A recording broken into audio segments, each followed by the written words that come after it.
So right here, we wanted to get into some of the proposed rule changes in the NFL for 2025. The Packers have formally proposed a rule change to ban the tush push, Mm-hmm. and the Lions have proposed that playoff seeding be done based on record instead of automatically placing division winners in the top 4 spots.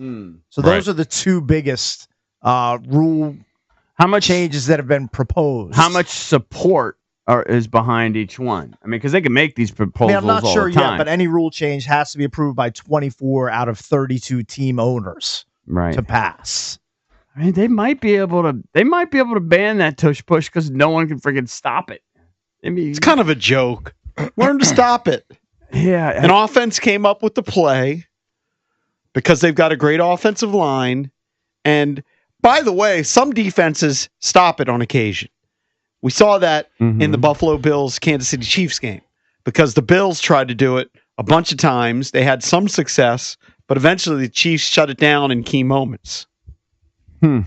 Some teams aren't good at it because of the offensive line, but because they just have a smaller quarterback. If you have a bigger quarterback, stronger quarterback, lower half, you're going to be much better at it. That's why Philadelphia's great at it. Buffalo's pretty good at it. But so I don't know if they're going to get that rule out of there. But the seeding is interesting because, it would be kind of what the NBA does, because the NBA does, overall records. Right. Top 8 teams essentially are getting into the playoffs. So if the NFL did that, it would be interesting. It would certainly affect seeding because last year the Packers, I believe, finished 11-6, but they were the 7th seed. So they were the last seed. Yeah, remember the Vikings had to go on the road for a wild card game against the Rams. Yeah. Despite winning 4 more games than the Rams during the regular season. Right. Because, I think that makes sense. And Washington had to go on the road and play Tampa. Right. Even though they had a better record. But if they reseeded it based on records, then Washington would have hosted. I think it makes sense because, it's cool to win your division, but I think it's cooler to win more games. I tend to put more emphasis on winning more games than just winning your division. Like winning the division, let's say you're in a crappy division, you win 9-7, you get a 1 seed, whatever seed you get. But if you win 11-6, I don't know. I think it's better to go 11-6. But I know some people hold hard and fast to you got to win the division. The winning the division is the paramount thing. Well, that's because if you win the division, then you're hosting a playoff game. Right. Yeah. Right.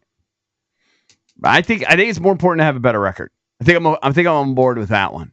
There are a couple others. I would like that. Another interesting rule that was proposed, and I'm fully for this.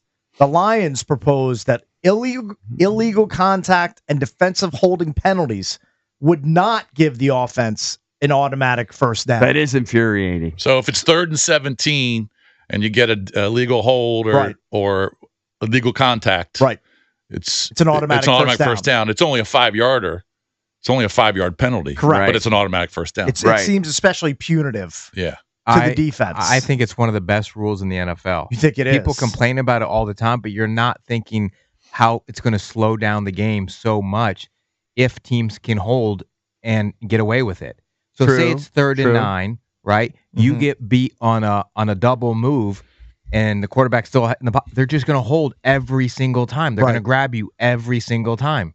There would be. Why wouldn't you do that? Because it only turns into a 5-yard penalty instead of a 20-yarder. As opposed to a 60-yard touchdown. Right. They have to keep that. Okay. I know it sucks. You might have convinced me. I know it sucks when it's 3rd and 17 and they get automatic first down, but it's part of the deal. What about you can do it at the spot? You know what I mean? If the hold is 11 yards downfield, you do it at the spot like a pass interference. They'll just hold you in the first couple yards. What about if it's the scenario that Drab says and it's a breakaway? Can be almost calling an intentional foul, like they do in hoops. And then you give them an automatic. Like first down. when they're hugging them. It's a judgment though. It's gonna be judgment, more judgment. But yeah, I hear you. So it's kind of like what they were doing when Luvu was jumping over the line. They told him, "You keep doing this, we're gonna just give him a score." Yeah, that was nuts. Drab does have a point though. Like if it is a 3rd and long, cornerbacks will be incentivized to grab. I would be hold very grabby every play until they get down to 3rd and 4. I can't argue it. I don't have a good retort to that. Or maybe you don't give them a 5-yarder, you give them a 10-yarder.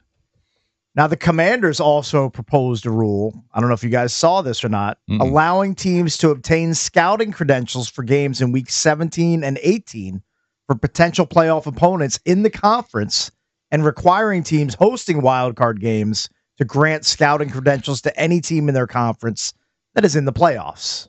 That seems to make sense. I didn't even know you couldn't do that. I guess that there must be rules against that at this point. Yeah. I mean, that only makes sense. Like, you should be able to scout your potential opponents. Yeah. Right? Yeah. Like, if you know you're going to play 2 or 3 teams potentially in the playoffs, you're going to have scouts. You should have scouts at those games. We should have the ability to have scouts to scout your opponent. I mean, I can't even believe that that's not already a thing. I don't know how many of these will be approved, because obviously the owners have to vote, but and they're going to be in West Palm, I guess, sometime in April to vote on it. Doesn't seem like they'll get much traction from maybe the tush push gets banned. I have no idea, but I don't think that they're going to take away division winners for automatic. Oh, you actually think that won't fit? I don't know if they'll get that.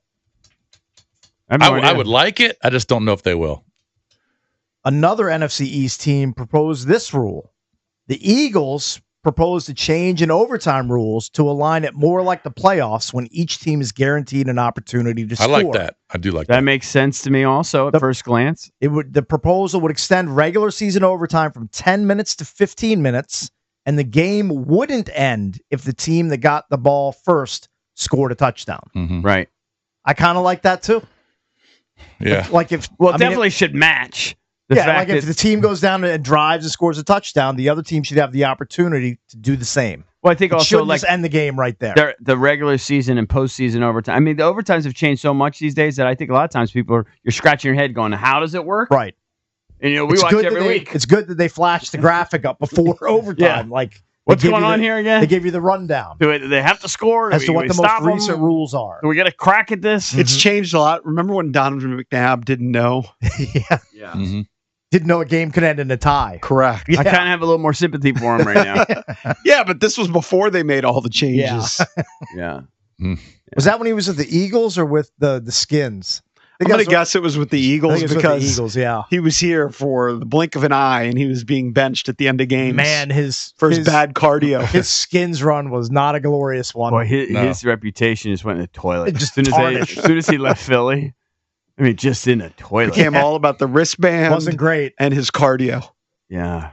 I mean, that was just a BS excuse for Shanahan saying he needed some other quarterback in there in the 2-minute drill. Yeah.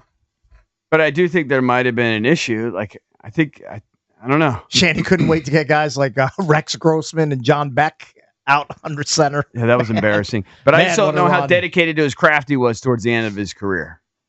I don't know. That's what it seemed like to me. He showed up here, much like Shanahan, as a borderline Hall of Famer. And then they both probably won't be in the Hall of Fame. I think Shanny might still get in. Shanny still has a shot. I think Shanny, he's got a pretty good resume, especially if you overlook the way that it ended. Now, it's hard. You have to incorporate that too. You got to take the good with the bad. But the guy did win 2 Super Bowls. He's pretty influential. All right, so I guess they're the owners are scheduled to meet in 10 days. I guess March 30th through April 2nd at West Palm Beach, Florida. Yep. That means they're all going to be at the Breakers, Kate. I would That's imagine where they're going to be. They're going to be at the Breakers. Just That's waiting for wacky radio DJs to stumble in and not realize how fancy the Breakers actually is. That place is money.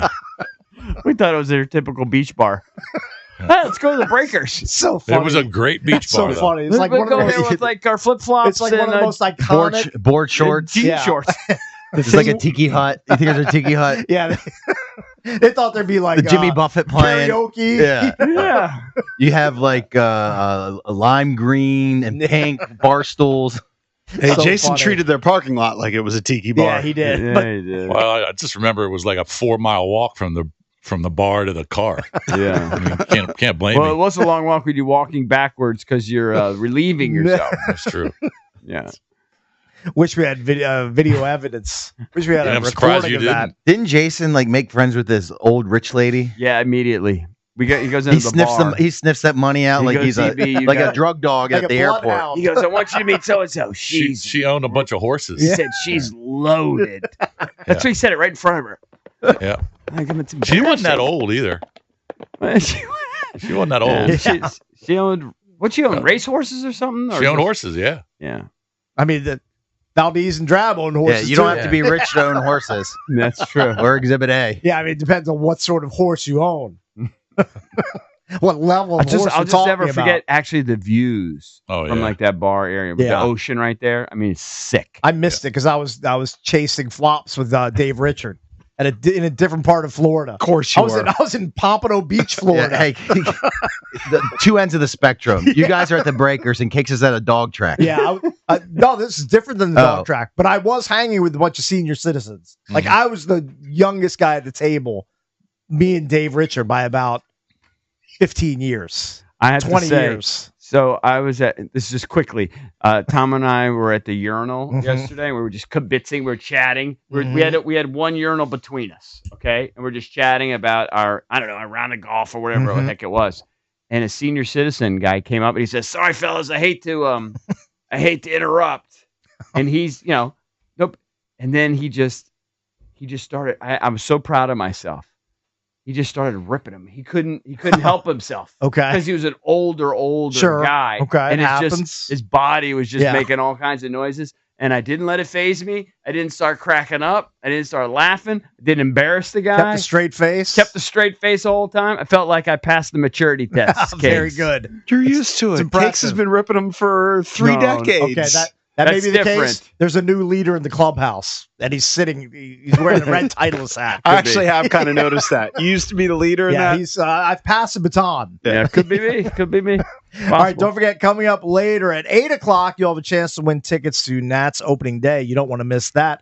And at 8:25, we'll talk to Nick Dowd from the red-hot Washington Capitals. They're back in action tonight as they host the Philadelphia Flyers. He'll join us at 8:25 here on The Fan.